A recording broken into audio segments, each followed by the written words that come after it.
Joining us now again, José Luis Granados Sea, journalist out of Mexico City, who is now in Honduras and has been there for the last several days covering this election, back for his third time by increasingly popular demand.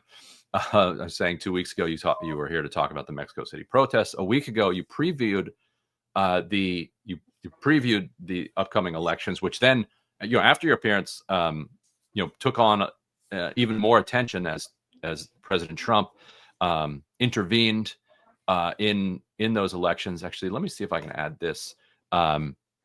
So this was the post or one of the posts from Trump on Truth Social, where he says, if Tito Asfura wins for president of Honduras, because the United States has so much confidence in him, his policies, and what he will do for the great people of Honduras, we will be very supportive. If he doesn't win, the United States will not be throwing good money after bad, because a wrong leader can only bring catastrophic results to a country, no matter which country it is. Tito will be a great president, and the United States will work closely with him in order to ensure the success with all of its potential of Honduras. Additionally, I'll be granting a full and complete pardon to former President Juan Orlando Hernández, who has been, according to many people that I greatly respect, treated very harshly and unfairly. This cannot be allowed to happen, especially now, after Tito Asfura wins the election, when Honduras will be on its way to great political and financial success. Vote for Tito Asfura for president, and congratulations to JOH on your upcoming pardon. Thank you for your attention to this matter. Make Honduras great again. He put up a separate post calling the Libre party candidate Moncada a communist, and calling the Liberal Party candidate a near communist. At the time, polls had a Moncada in first, although the polls were a little bit all over the place. But in general, Moncada was looking to be in first. The Liberal Party in second. Asfura, the National Party, the party of Juan Orlando Hernández, a drug trafficker, in third place. And so people on the left thought, wow, this is actually perhaps going to further split the vote and just advantage Moncada. That appears not to have happened. So to walk us through like what you saw on election day, and what your kind of people that you're in contact with saw on election day, and compare it to what we saw with the results. And basically the question is, what on earth happened?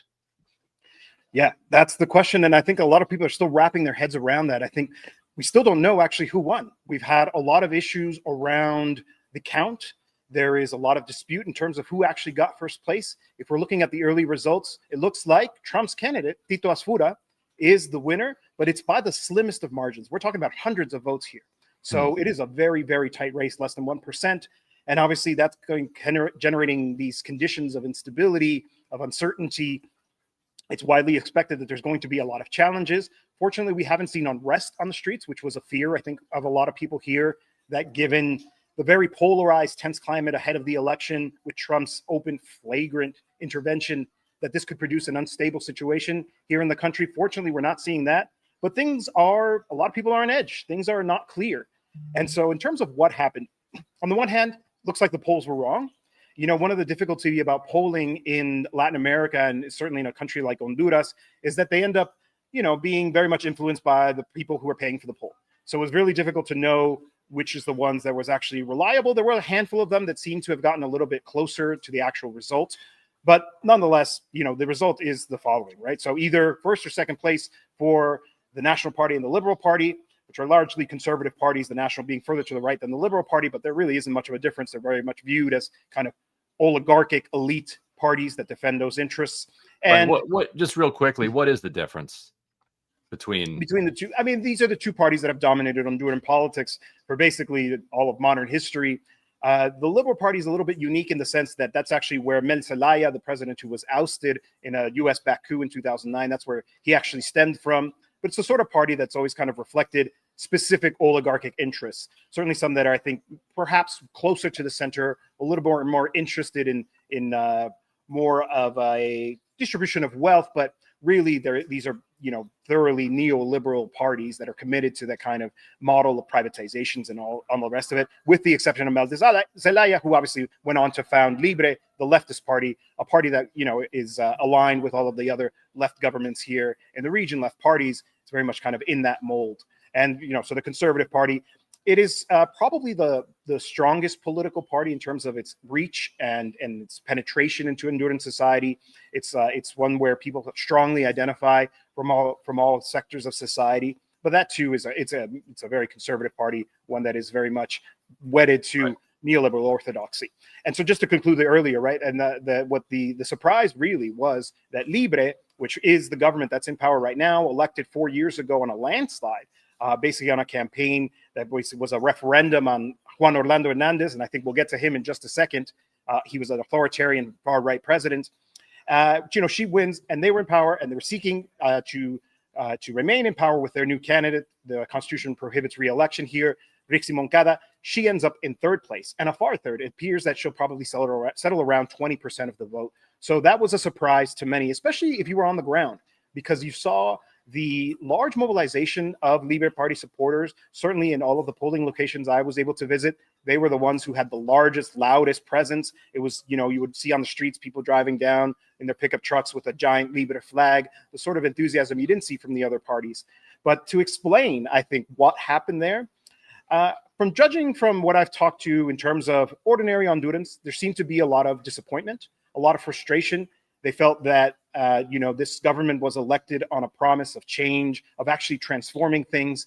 And in a lot of ways, people felt like they didn't meet that. They fell short of those expectations of actually, marking a watershed moment for Honduran politics. And so there was a bit of a punishing vote for that, of failing to meet people's heightened expectations that were raised by the party themselves, by their program, by their commitment. I mean, the name Libre is actually a combination of words, libertad, refundación, or liberty and refoundation. So you could see that their commitment was, to really major transformations that I think a lot of people felt that they just simply didn't meet. And I think the other factor is, of course, the influence of Trump. That is a huge element here. It appears to have actually worked. And that, for me, is a terrifying notion. This is now the second time we see direct U.S. intervention in an election in Latin America that affects the result. Obviously, I'm talking about Trump's bailout in Argentina, 20 billion there, which obviously helped Milei and his party. He was set to lose. And now we see here the National Party could very well become the victors in this election, depending on how the vote count goes. I guess the interesting follow-on here is that, well, now Trump is going to have to deliver. Like, if this is going to work, for many decades, the way that Americans would intervene in elections was, generally, militarily, arming insurgent groups, orchestrating coups. More recently they started adopting, social media and like public pressure campaigns, as we saw in Bolivia, and as we've seen kind of around the world. But this intervention is new. This is a straight up posting on social media. And when it came to Argentina, put an actual dollar price tag on it. When it came to Honduras, just said, money. And at the same time, FinCEN, a federal agency, announced it's going to crack down on remittances. So, they're going to try to tell Western Union, for instance, that, if they think that somebody might be here illegally in the United States and is sending money back to Honduras, they need to stop it. So that's a choke point that they have. So, but if Trump is going to be explicit and tell the Argentinian people and tell the Honduran people that if you vote for the left candidate, your life will be miserable, but if you vote for the right-wing candidate, your life will be better. For that to continue working as an American strategy, he actually has to deliver. So what is the sense among Hondurans that Trump and the United States will do? Or is it just we don't want to become Cuba, Venezuela, and Nicaragua? Because the counter examples are obvious, that the U.S. has options to immiserate people. So maybe it's just, as long as we're not completely immiserated, that's sufficient. Well, he's held up half of his promise. As of yesterday, Juan Yes. Orlando Hernández, the convicted drug trafficker who was sentenced to 45 years in prison, has been pardoned by Trump. Yeah. And that has been a major part of the conversation. Juan Orlando's his wife herself has confirmed this. He is now a free man. It's incredible to say that out loud. And I think a lot of Hondurans are reckoning with that. So, at least in terms of keeping that part of the promise, that much is true. I will also say that. Pause you real quickly on that. Is there what kind of fear is there among his opponents in Honduras who worked for this outcome and now find him free? He's a narco trafficker. He's a drug trafficker, and he's tied to criminal elements. And those criminal elements have extraordinary power in a country like Honduras. So it's a lot. There's a lot of questions in the air in terms of what that's actually going to translate into. I think the first question is probably political. It depends on who wins the election. But in either case, we may see the return of Juan Orlando to Honduras, right? And that will shake things up here. On the one hand, for the National Party, Tito Asfura kind of has his own base of support. He kind of almost, when he ran in the primary, he ran essentially as the anti-Juan Orlando Hernández candidate because his rival was Juan Orlando's wife. And so if he's returned, he's going to create another pole of, political attraction inside of his own party, the National Party, which I don't think the incoming president wants, but we'll see what plays there. Same way, if Nasrallah wins, then that means that he probably wants Juan Orlando to come back to weaken his opponents, to bring that kind of uncertainty back in. Although this is a powerful figure. He was in power for 8 years. He had a lot of influence here. So I think it's really going to shake things up. And of course, Libre, which fought against him very specifically, they won in 2021, basically on a campaign saying "Fuera Ho" or "Ho out." That's the nickname they use for him, JOH. So it's really, really quite uncertain. You were asking about in terms of what the impact is. Right. The U.S. policies already have an impact on poor people here. So Honduras was a beneficiary of a lot of USAID support, and obviously Trump canceled those earlier, and so there's been a ripple effect of that as well. Obviously, either the liberals or the National Party here are going to implement privatizations and policies, neoliberal policies that are going to punish and hurt people's pocketbooks, which is interesting because that was one of the ballot box issues about feeling like the cost of living had gone up under this government of Xiomara Castro. So we'll see in terms of whether they're smart enough to actually try to channel some money and maybe some foreign direct investment to kind of generate some employment, even if these are really bad jobs. For example, the maquiladoras here, they make a lot of T-shirts. People can probably look in their closet and find a T-shirt made in Honduras right now. Yep. And those jobs don't even pay minimum wage. They're exempt from that. So it's really quite an unfortunate circumstance, I think, for most working class people in this country. We're now going to have to deal with a very difficult circumstance. And of course, another issue here was also, as mentioned, a sense of disappointment, right? Of actually fixing the problems in this country. Juan Orlando Hernández basically robbed the Social Security Institute blind. So hospitals don't have medicines, they don't have equipment, there aren't enough doctors. There was a very modest improvement of that. I think Libre suffered as a result of not solving those issues for the Honduran people, but they're probably only going to get worse under this new leadership, be it national or liberal party. And I think Libre, and this from reading, I suggest everybody read your piece. The takeaway I took from your dispatch was that Libre also suffered from extremely poor timing. If their election, if you think about their election coming at the back end of 2021, that's just as global inflation is really starting to hit. And Libre, any government in Honduras, there's only so much they can do when it comes to their control over global forces. Like they're buffeted, severely by movements in commodity prices, in the Federal Reserve interest rate policy. So that alone, I feel like, probably made it like extraordinarily difficult for them to be set up for success.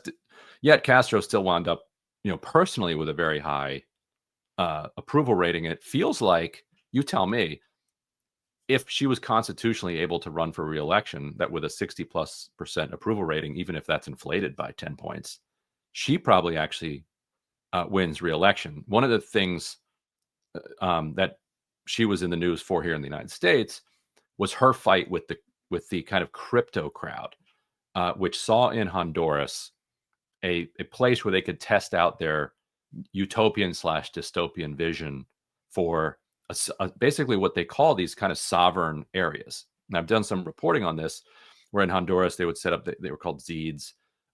These like you take like kind of liberated economic zone that we understand around the world, and you just take it and put it on steroids, like no government whatsoever except for the crypto company. And when I would engage with them for comment and for interviews, they would refer to themselves as like government ministers. Like they would talk about themselves. It's like, guys, come on, you don't have like, nobody thinks you're a government, but they would say, you need to talk to our minister of transportation about this. You need to talk to our minister of communications. Like, you don't have a minister. You're a company. Stop. But so Juan Orlando Hernández had gifted them with these, actually, as he was the head of this assembly when he pushed it through, and then as president, helped enact it, these basically countries run by crypto lords, which then Castro took away. Then the crypto guys sued her at the World Bank, which is incredibly ironic, by the way, for a libertarian to go to a global institution like the World Bank and sue there. But they're not going to let irony or hypocrisy get in the way of a multi-billion-dollar suit. And so when Trump says that he heard from people that he trusts, Trump has a lot of friends in the crypto world. So is this a massive win, no matter who wins, between the Liberal and National Party? Is this a massive win for the crypto folks? Are they going to be able to kind of have their way with these zones? And then just real quickly, do you think I'm right that Castro wins re-election if she's able to run? It's hard to know how that would have played out. I think she was individually more popular. There was a lot of disappointment. I mentioned this in the dispatch that we published just this morning within the social movements, right? Sort of the non-parliamentary left as well. I talked to people who were scared of a right-wing return, but still couldn't stomach voting for Libre again. So I think it's important to signal those kinds of frustrations that a lot of social movements express, especially in these areas, precisely these areas that these crypto bros, these so-called libertarians, want to encroach into. It'll be interesting to see, of course, their response. They feel like this is a moment for them to strengthen internally. They obviously had a lot of their sort of membership and their leadership kind of drawn into the state, as happens every time a left-wing government, right? There's only so many activists and organizers around, and they tend to be pulled into the state. And so you'll see probably people return and hopefully that they can accumulate forces and figure out a way to resist this. And we'll see. So it would be difficult to say exactly what would have happened there. But certainly doesn't matter who wins here, the Liberals or the Nationals. This is good news for those. I call them filibusters. And I don't mean filibusters like the ones we see in the Senate. I mean the filibusteros, from previous centuries, people who would come down here and act like they could just take over a piece of territory of a sovereign country and act like they ran the show. I think it's far more accurate. What was the guy's name? It was Nicaragua that it was in Nicaragua. That in the 19th century, an American businessman, very American name, William Walker or something like that. That's right. Yes. I think his name was. So look him up on Wikipedia. Wild story where he comes to Nicaragua and just says, you know what, I'm going to make a slave colony. Yeah. I'm going to take over Nicaragua and make it a slave colony, and does it for a while. Yeah. Before he's thrown out and killed. But yeah, you're right. Like, and this is not a new thing. It isn't. The innovation is the blockchain, but otherwise, this is a very old American approach. Yeah, and I think when you ask about, why did Trump decide to throw his weight behind Tito Asfura, from what I've been able to discern, Nasrallah went to Washington. He hired lobbyists. He tried to get audience with people. And it sounds like he really just couldn't curry favor with the White House right now. And as an alternative, there was the National Party. And so that's why you saw this kind of pivot. There's a couple of key actors.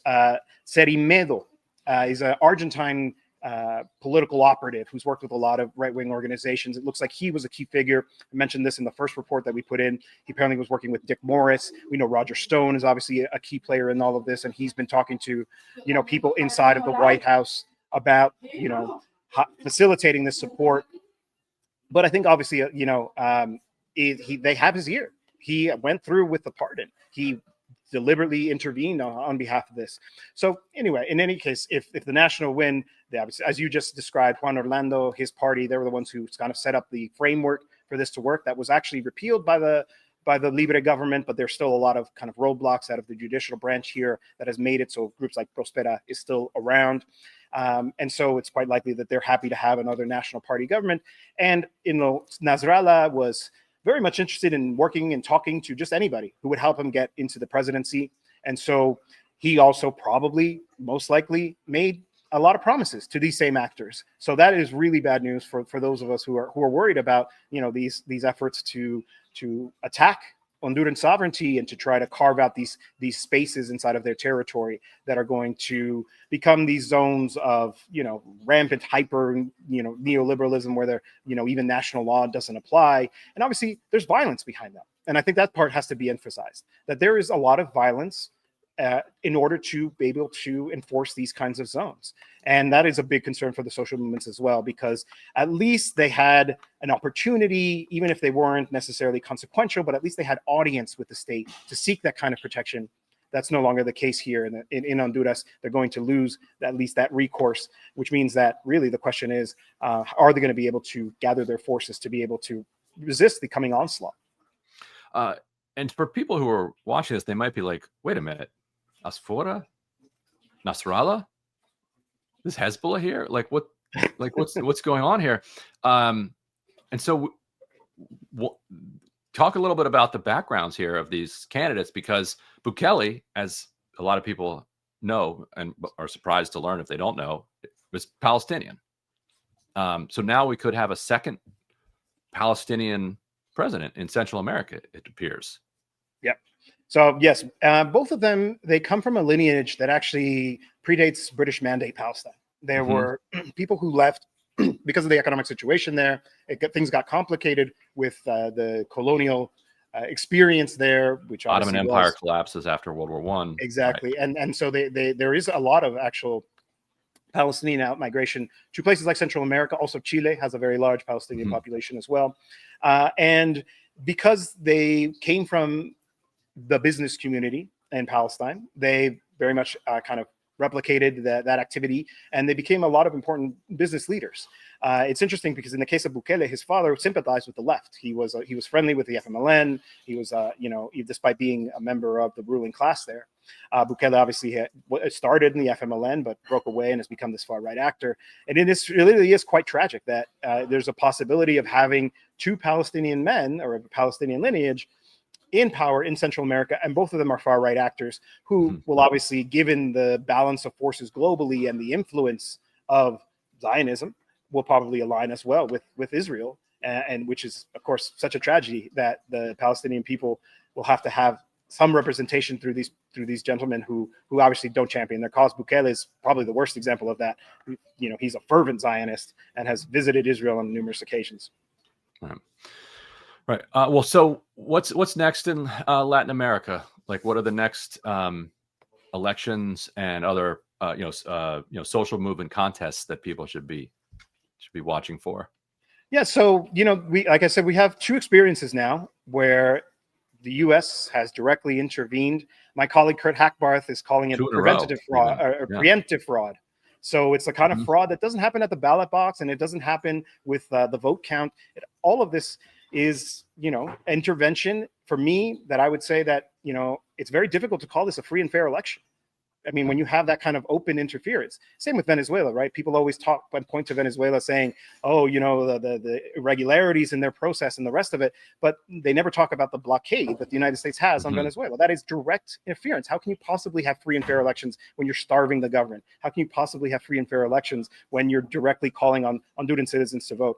I also, talking with social movement leaders, one of the people I interviewed, Rita, says, I'm scared, not as an Honduran, but as a citizen of this world. What's next? And in terms of what's next, well, we know we have the second round of the Chile presidential elections. It looks like the right-wing candidate, Gast, who is a very hard right candidate. He's an admirer of Pinochet.